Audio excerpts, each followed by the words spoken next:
Medical chance পরে ভাই আমরা তো মেডিকেলে ভাই মেডিকেলতে দিন কলেজ পাস করার পর আপনি স্লিপ দিব আপনি মুখ মেডিকেলে পাইছেন কিন্তু আমরা তো পাসই করতে পল্লী চিকিৎসক প্রেসক্রিপশন লিখতে পারে না, আপনি লিখতে পারেন কি না? প্রেসক্রিপশন অনুমতি নেই এখন অনেক এমবিবিএস ডাক্তারদের প্রেসক্রিপশন অনুমতি নেই বাস্তব কথা ভাই এনে তো অনেক এমবিবিএস ডাক্তারের প্রেসক্রিপশন করার অনুমতি নাই যদি সে অনুমতি নেই প্রেসক্রিপশন করা।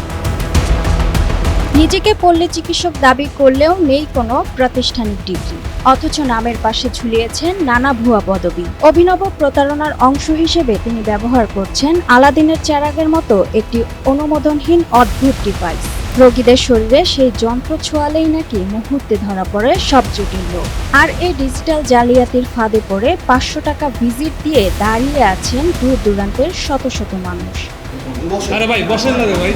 টাইমস টুডের অনুসন্ধানে জানা গেছে, শরীয়তপুরের জাজিরার নাওডোবায় প্রায় 4 বছর ধরে আবাসিক বাসা ভাড়া নিয়ে এই চিকিৎসা বাণিজ্য চালাচ্ছেন মোহাম্মদ মাসুদ রানা। এর আগে মাদারীপুরের শিবচরেও একই অপরাধের জরিমানা ও মেশিন জব্দের মুখে পড়েছিলেন তিনি। সম্প্রতি গণমাধ্যম কর্মীদের উপস্থিতি টের পেয়ে চেম্বার থেকে পালানোর চেষ্টা করলেও ক্যামেরার সামনে নিজের প্রাতিষ্ঠানিক শিক্ষার অভাব ও জালিয়াতির কথা স্বীকার করেন মাসুদ।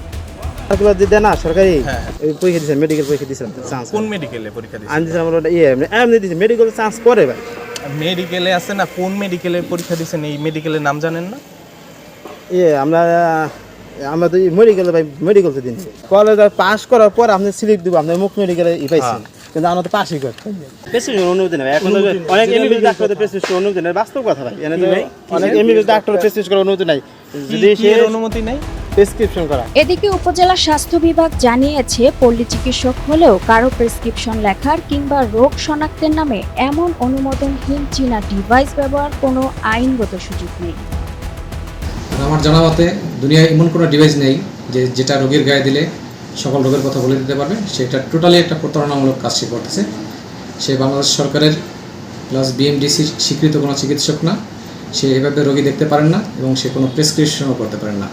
আমি এ ব্যাপারে অবগত ছিলাম না, আমি আজকে শুনলাম। অতি দ্রুত আমরা তার বিরুদ্ধে বিভাগীয় ব্যবস্থা নেব। তবে আমি তার 2-3টা প্রেসক্রিপশন দেখলাম যে সে মাল্টিপল ওষুধ ইউজ করতেছে, যেগুলো ব্যবহার করা ঠিক নয়। এই ওষুধগুলো ব্যবহারের কারণে মারাত্মক পার্শ্ব প্রতিক্রিয়া রোগীর গায়ে হতে পারে।